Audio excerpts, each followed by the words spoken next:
I spent about 20 years in the U.S. Actually, I went to the U.S. in the 80s, so I have been back to China for the last 10 years, almost 10 years now. From what I see what's going on in China in terms of urbanization process, I think China has achieved a tremendous economic success, and the people's life has tremendously improved.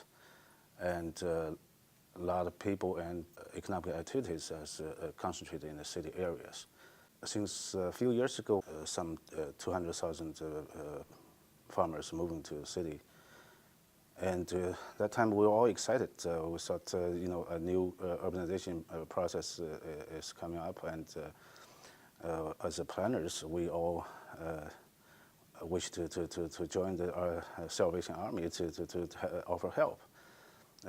And in a hurry to build a massive housing in China in all cities. But when we see it today, it did not happen exactly the way we all thought. The houses are built in a massive scale. People move into the city much seasonal patterns. People work in the city to offer some labor work, but they have to go home during the major holidays for their family life. So the urbanization did not go the same way that we expect as in other countries. The urbanization in China is managed in many different ways compared to the West. The farmers came into the city seasonally, and they are not becoming city dwellers. Instead, they have become floating population, so-called floating population. This floating population in a massive number, like 250 million in numbers, will impose some great challenges for the Chinese decision makers and policy makers. The migration from the countryside to the city really represents the biggest challenge for China now. For population migration within the city, it's a minor one, but it's also caused a lot of the housing needs, and people, improve the living conditions, move from smaller houses to bigger house. When their kids get married, in large numbers, the people get relocated because of road expanding, public infrastructure building, and some slum area cleansing. So a lot of people are relocated. But the relocation happens like many other cities. They have to move from the central area to the city edges areas. That causes a lot of more traffic and also social tensions among the people, developers, and the government in many local areas.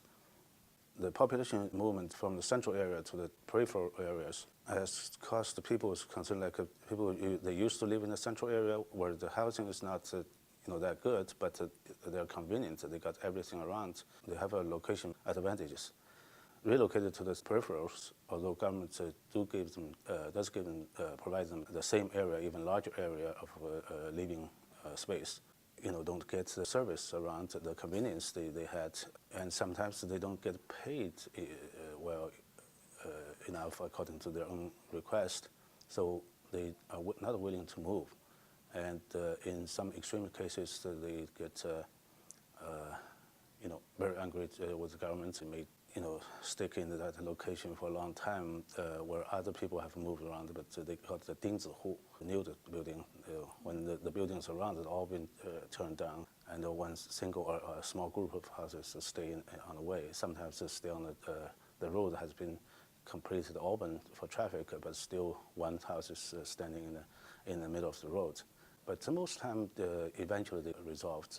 Sometimes it can last 5 or 6 years, extreme cases.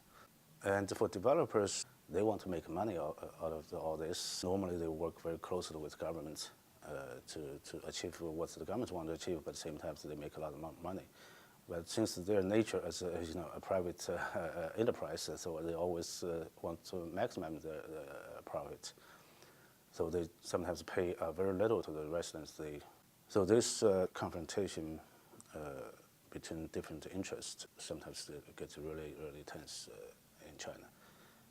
But overall, the relocation of population need to get more attention even today. Still need more or better allocation for public resource to make those peripheral areas more accessible to the public service and to transportation, especially public transportation.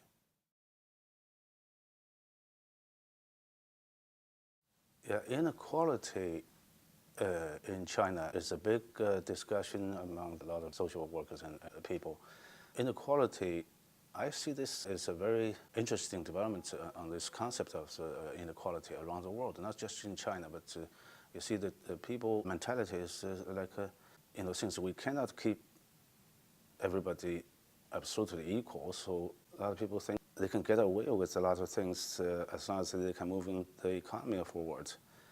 Around the world, not just China, the private development working very closely with the public sector to get the opportunity to, develop a certain project. Then we don't see the same mentality as the concept of inequality suggested in the 60s and 70s.